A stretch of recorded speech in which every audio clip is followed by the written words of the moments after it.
देखिए बोन्स हड्डी क्या होती है, बोन्स या हड्डी।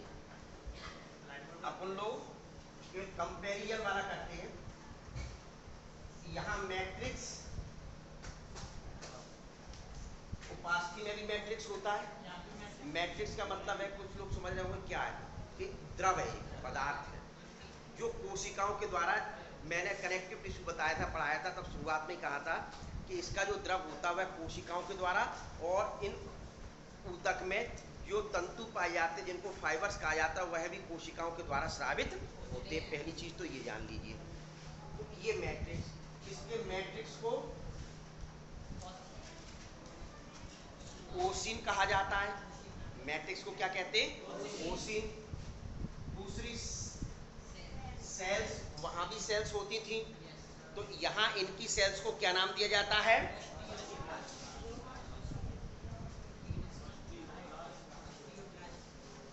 ऑस्टियोब्लास्ट, ऑस्टियोसाइट्स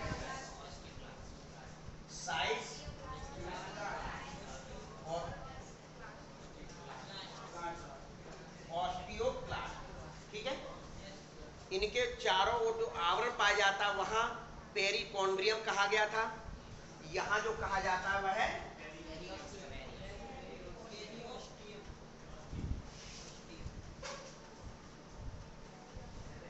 पहली। तो ये तीन बातें महत्वपूर्ण जो है वो आपके समझ। हड्डियां दृढ़ होती है, मजबूत होती है, पहली चीज तो। उपास्थि जबकि कैसी होती है, सॉफ्ट होती है, मुलायम होती है। कैसी होती है, सॉफ्ट होती है, मुलायम होती है। जो उपास्थि कहाँ पाई जाती है, जहाँ हड्डियां जॉइंट्स हैं, जहाँ हड्डियां जुड़ी हुई हैं वहाँ पाई जाती हैं। प्रारंभिक अवस्था में माँ के गर्भ में जब बच्चा पल रहा होता है तो वह उपास्थि का ही बना होता है, क्या उस जगह। और हड्डी जो है, बोन्स जो है, जो 206 की संख्या में पाई जाती है, वह पूरी बॉडी यानी एक फ्रेमवर्क बनाने का कार्य करती है, जिस पर पेशियां जुड़ी हुई रहती हैं, जिस पर पेशियां जुड़ी हुई रहती हैं। पेशियां किस संरचना के द्वारा जुड़ी रहती हैं, टेंडन के माध्यम से। और पेशियां हड्डी से टेंडन के माध्यम से जुड़ी रहती हैं, और हड्डी से लिगामेंट्स के माध्यम से जुड़ी रहती हैं। टेंडन कोलेजन प्रोटीन के बने होते हैं या कोलेजन फाइबर के बने होते हैं, और लिगामेंट्स जो है वह काय के बने होते हैं, इलास्टिन प्रोटीन के बने हुए तंतुओं से बने हुए रहते हैं। पहली चीज तो ये हुई, क्लियर। अब जो बताया जाता है कि इसकी क्या संरचना होती है, हड्डी की संरचना क्या है, जैसे कार्टिलेज की स्ट्रक्चर में बना के आया वही मैं आपके सामने बना रहा हूं।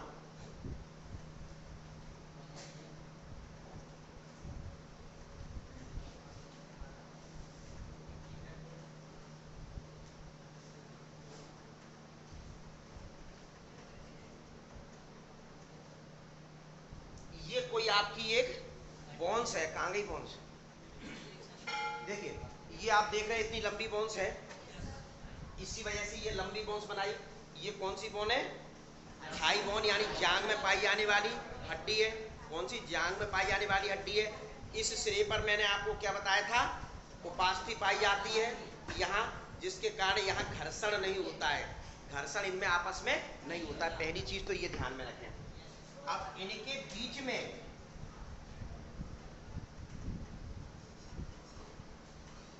एक कैविटी होती है, इनके बीच में एक कैविटी होती है, जिस कैविटी को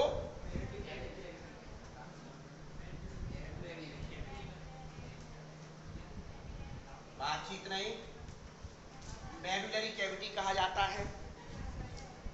यहां से यहां तक का जो भाग है इसको डाईफाइसिस कहते हैं, और ये वाला जो भाग होता है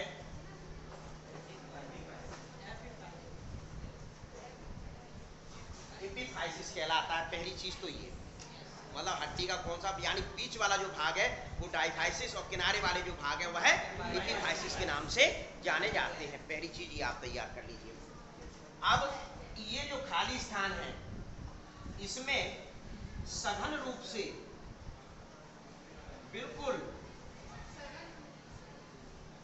इस प्रकार से तंतु भरे हुए रहते हैं। क्या, सघन रूप से तंतु वस्तु भरे रहते हैं, तो इस कारण से इस भाग को कॉम्पैक्ट बोन,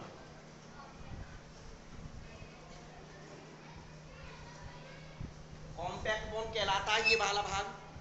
क्या कॉम्पैक्ट बोन? इनके जो सिरे हैं, इन सिरे में यदि आपने अभी ये देखा है तो इनके सिरे पर मुख्य रूप से कौन सा भाग होता है? सीधे सीधे स्पंज जैसी छिद्रित संरचना दिखाई देती है। क्यों दिखाई देती है? क्योंकि इसमें जो है ट्रेविकुली जैसे बॉन्ड पाई जाती है, ये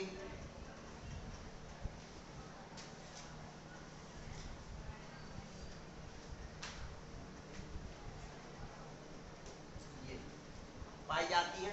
इनको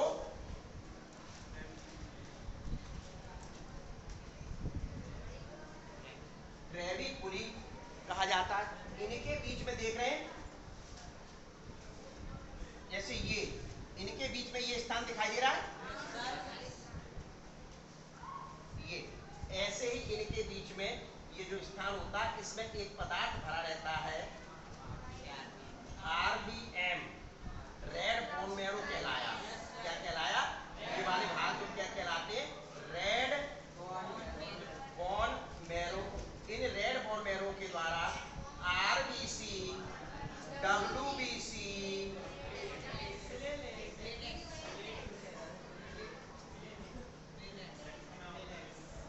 प्लेटलेट्स का निर्माण किया जाता है। क्या का निर्माण किया जाता है? प्लेटलेट्स का निर्माण किया जाता है, पहली चीज। अब मेडुलरी पार्ट जब भ्रूणावस्था में या ग्रोइंग पीरियड में, मतलब ये जैसी बच्चा पैदा होता है उसके बाद कुछ समय तक के लिए मुख्य रूप से क्या होता है, इसके मेडुलरी जो कैविटी वाला भाग है, इसके द्वारा भी इनका निर्माण किया जाता है। यानी वह आरबीएम जैसा ही कार्य करता है, वह आरबीएम जैसा ही कार्य करता है। लेकिन धीरे धीरे जैसे उम्र बढ़ती चली जाती है तो वह भाग मुख्य रूप से पीला पदार्थ इसमें भर जाता है, ये भर दिया। तो उस वजह से इसको YBM, येलो बोन मैरो के नाम से जाना जाता है। यह रिजर्वॉयर की तरह कार्य करता है। आवश्यकता पड़ने पर वह मुख्य रूप से आरबीएम की तरह कार्य करने लगता है, अर्थात आरबीसी, डब्ल्यूसी, प्लेटलेट्स का निर्माण करने लगता है। यह जो भाग है मेडुलरी कैविटी में, जो वाइबियम वाला भाग है अंदर, यह एडिपोज टिश्यू का बना होता है। क्या? एडिपोज टिश्यू का बना हुआ होता है, पहली चीज। अब डाइफाइसिस और इपिफाइसिस के जॉइंट्स पर एक कार्टिलेज की बनी हुई एक लेयर पाई जाती है, प्लेट कहते हैं। कार्टिलेज प्लेट के नाम से जानते हैं। अब जो इपिफाइसियल वाले पार्ट में पाई जा रही है तो इसको अपन इपिफाइसियल प्लेट भी कह सकते हैं। कार्टिलेज की बनी है तो कार्टिलेज प्लेट बोल दी, कार्टिलेज की बनी है तो कार्टिलेज प्लेट बोल दी। अब लेकिन पाई कहाँ जा रही है? इपिफाइसियल वाले भाग पर, तो इसको इपिफाइसियल प्लेट के नाम से भी जाना जाता है। यह जो प्लेट होती है, यह प्लेट वास्तविक तौर पर ये जो प्लेट है सीधे सीधे आपका काय का कार्य करेगी? ग्रोथ पीरियड में, ग्रोथ पीरियड में GH, growth hormone, growth hormone जिसे कौन सी ग्लैंड के द्वारा सीक्रेट किया जाता है? ग्रोथ हार्मोन किस ग्लैंड के द्वारा सीक्रेट किया जाता है? पीयूष ग्रंथि के द्वारा। किसके द्वारा? पीयूष ग्रंथि के द्वारा जो हार्मोन सीक्रेट होता है, जिसको ग्रोथ हार्मोन कहा जाता है। यह ग्रोथ कर, शरीर की ग्रोथ करने का कार्य। मोटापा ग्रोथ नहीं होता है। नहीं आप सोचते कि मोटापा के सर 25 साल में दियो तुम तो पतले आते पहले फिर मोटे गए, हमारे चाचा तो मोटे गए, वो मोटापा नहीं हुआ, वह फैट डिपोजिशन के कारण हुआ। क्या? फैट डिपोजिशन के कारण हुआ। मोटापे का मतलब, ग्रोथ का मतलब है आपकी लंबाई बढ़ रही है, ग्रोथ का मतलब आपकी लंबाई बढ़ रही है। तो ये जो GH है, ग्रोथ हार्मोन, ये इस प्लेट पर रिएक्ट करता है, अर्थात इस पर कार्य करता है। जैसे ये कार्य करता है तो ये प्लेट कैसी हो जाती है? मोटी होती है। कब होगी? आप लोगों में, मेरे में नहीं हो रही होगी, मेरे में तो वो लाइन पाई जाएगी जो भी मैं बताऊंगा। आप लोगों में ये क्या हो रही है? ये GH के कार्य करने के कारण, GH हार्मोन की वजह से ये कैसी हो रही है? मोटी होती चली जा रही है। धीरे धीरे अंदर की साइड में, दोनों साइड की बात कर रहा हूं, अंदर की साइड में यह बाद में हड्डी में परिवर्तित हो जाती है। यानी जैसे ये स्थिति हुई, हड्डी में परिवर्तित हुई, उसी दौरान मुख्य रूप से आपकी ग्रोथ रुक गई, यानी अब आपकी ग्रोथ नहीं होगी। उसके बाद इस साइड एक लाइन सी दिखाई देती है, क्या लाइन सी दिखाई देती है, जिसको इपीफाइशियल लाइन कहा जाता है। क्या कहा जाता है? इपीफाइशियल लाइन कहा जाता है। अब सबसे बड़ी बात यह है कि यहाँ मैंने आपको ब्लड वेसल्स का जिक्र नहीं किया। इसको भोजन कहाँ से मिलेगा? जब एक ग्रोथ हो रही है, सारी चीजें हो रही, तो भोजन कहाँ से मिलेगा? भोजन तो ब्लड वेसल्स के द्वारा मिलता है। भोजन किसके द्वारा मिलता है? ब्लड वेसल्स के द्वारा मिलता है। तो स्वाभाविक है कि ब्लड वेसल्स ये कितनी सघन है, यहाँ कैसे डली होंगी ब्लड वेसल्स। एक बिजली का तार आप डालते हैं छेद में से तो कोई दिक्कत नहीं आती, लेकिन पानी की नली डाल के देखना, पानी की नली दो ईंटे के बीच में फंसाना और फिर पानी रुक जाएगा। लेकिन बिजली का तार डालोगे तो वो तो करंट प्रवाहित है, लेकिन यहाँ पानी प्रवाहित थोड़ी है। तो इनके बीच में कैसे पाया जाएगा? इनके बीच में ये कॉम्पैक्ट किस स्थिति में रहते हैं, तो ब्लड वेसल्स कैसे क्या पाई जाती होंगी, उसके लिए एक अलग से चित्र आपके पहले ये कार्य कर लो तो अलग से चित्र में बताता हूँ, जिसको हैवर्सियन सिस्टम कहा जाएगा। क्या किया जाए? इसको बीच से काटें। क्या? इसको आप बीच से काटें, यानी टीएस अनुप्रस्थ काट, हड्डी की अनुप्रस्थ काट कर देखेंगे तो इसके अंदर अपने को एक अलग प्रकार की संरचना दिखाई देगी। क्या अलग प्रकार की संरचना दिखाई देगी? उस संरचना को मुख्य रूप से हैवर्सियन सिस्टम के नाम से जाना जाएगा। किस नाम से जाना जाएगा? हैवर्सियन सिस्टम के नाम से जाना जाएगा। हैवर्सियन सिस्टम में क्या क्या पाया जाएगा? हैवर्सियन कैनाल, हैवर्सियन कैनाल, लेक्विनी कोशिकाएं, तो वहां भी कार्टिलेज में लेक्विनी पाई जाती थी। संख्या कितनी होती थी कोशिकाओं की? 2 से 4। कॉन्ड्रियोसाइट्स कोशिकाओं की संख्या कितनी होती थी? 2 से 4। और यहाँ लेकिन संख्या कितनी होगी? एक लेक्विनी में सिर्फ एक ही संख्या होगी। एक लेक्विनी में सिर्फ एक ही संख्या होगी। ये विषय ध्यान रखना, बहुत महत्वपूर्ण अंतर है। लेक्विनी पाई जाती हैं।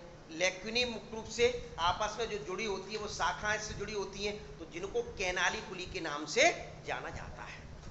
एक हैवर्सियन कैनाल, अभी जो मौखिक मैं बोल रहा हूँ उसको चित्र के माध्यम से कल मैं बताऊंगा। कुछ लोगों के मुंह थोड़े से सुकड़े सुकड़े नजर आने लगे कि सर ने हमारी लंच निकाल रहे हैं। तो कि एक हैवर्सियन कैनाल दूसरी हैवर्सियन कैनाल से, एक हैवर्सियन कैनाल दूसरी हैवर्सियन कैनाल से एक नलिका के द्वारा जुड़ी रहती है, जिस नलिका को वॉकमैन्स कैनाल के नाम से जाना जाता है। इस कैनाल से वॉकमैन कैनाल के नाम से जाना जाता है। तो इतना किसी को समस्या हो तो वो पूछ ले, और सिस्टम में कल बता दूंगा।